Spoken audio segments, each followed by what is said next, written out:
আসসালামু আলাইকুম ভিউয়ার্স, আমি জামান মনির বলছি new York collection BD blog থেকে। আজকে আপনাদের একটি মজাদার রান্না দেখাবো, সেটা হলো গরুর পায়া।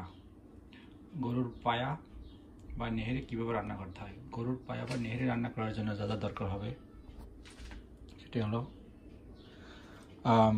গরুর পায়া আমি এরকম একটু বড় করে কেটে নিয়েছি, কারণ এটা অনেকক্ষণ জাল দিতে হবে এবং অনেকক্ষণ পর্যন্ত রান্না করলে এটা ভেঙে যায় কিংবা গুলে যায়, এই জন্য একটু সাইজটা একটু বড় করে কেটে নিতে হবে। আর দরকার হবে আমার একটি তেজপাতা, গোলমরিচ, কিছু এলাচি, লবঙ্গ, দারুচিনি। পেঁয়াজ আমি একটু বড় করে কেটে নিয়েছি, কারণ অনেকক্ষণ রান্না করলে পেঁয়াজ গুলে যাবে, সহজেই গুলে যাবে। 4 কিউব রসুন। এই চলুন তাই কীভাবে রান্না করতে হয় দেখে আসি। পাত্রের মধ্যে আমি প্রথমে তেল দিয়ে দিলাম, তারপরে পেঁয়াজগুলো দিয়ে দিলাম।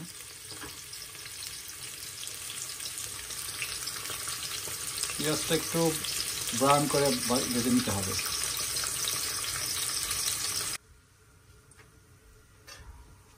পেঁয়াজ অলমোস্ট ব্রাউন হয়ে গেছে, এখন আমি রসুন দিয়ে দেবো এবং মশলাগুলো সব একসাথে দিয়ে দেবো।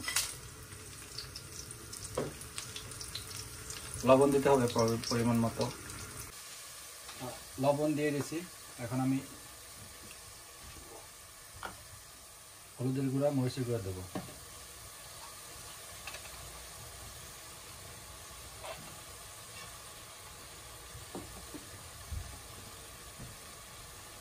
এক চা চামচের মতো হলুদের গুঁড়া দিলাম, 1 চামচের মতো মরিচের গুঁড়া দিলাম।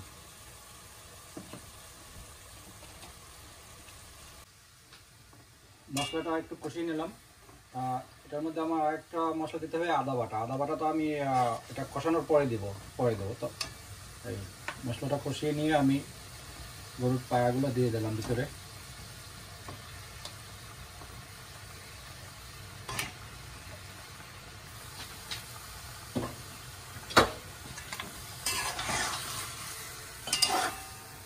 এখন নেড়ে চেড়ে ঢেকে রাখবো 10 মিনিটের মতো। ভিউয়ার্স, মাঝারি আছে আধা ঘন্টা কুক করার পরে, 25 থেকে 30 মিনিট কুক করার পরে আমি ফিরে এলাম। এই অবস্থা এখন আমি পানি দিয়ে দেবো।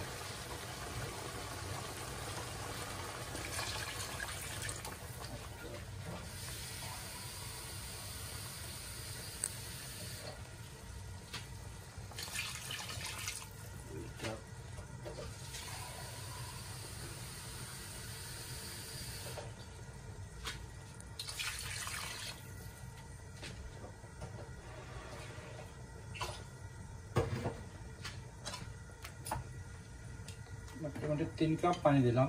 3 কাপ পানি দিয়ে এটা আরো 1 ঘন্টা কুক করবো। এখন 1 ঘন্টা পরে আবার ফিরে আসছি। চলে এলাম 1 ঘন্টারও কিছু বেশি সময়। এখন এই পর্যায়ে হয়েছে। এখন সেটা 2টা মশলা অ্যাড করবো। এক হলো আদা বাটা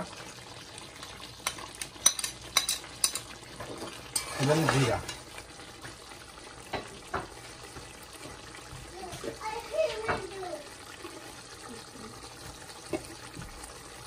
দুই চিমটি জিরা।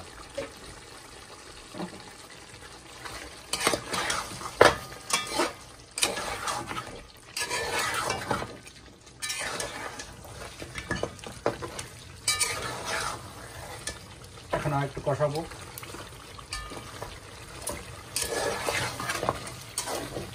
একটু কষিয়ে আবার পানি দিয়ে দেবো 4 কাপ। 4 কাপ পানি। এটা হচ্ছে final process, final step.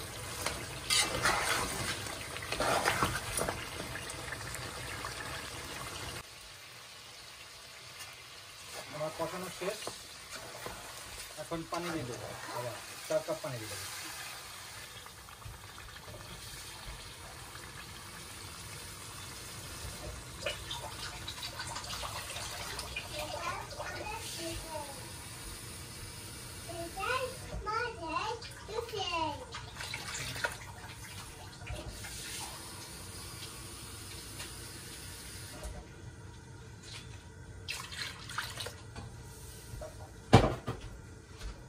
4 cup পানি দিয়ে দিলাম।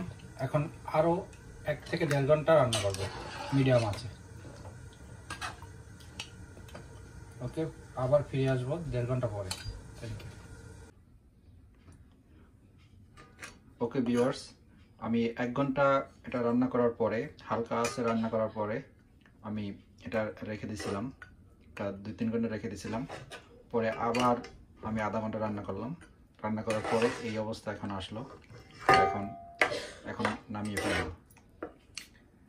হয়ে গেল নেহেরি রান্না। ঝোলটা অনেক ঠিক হয়েছে।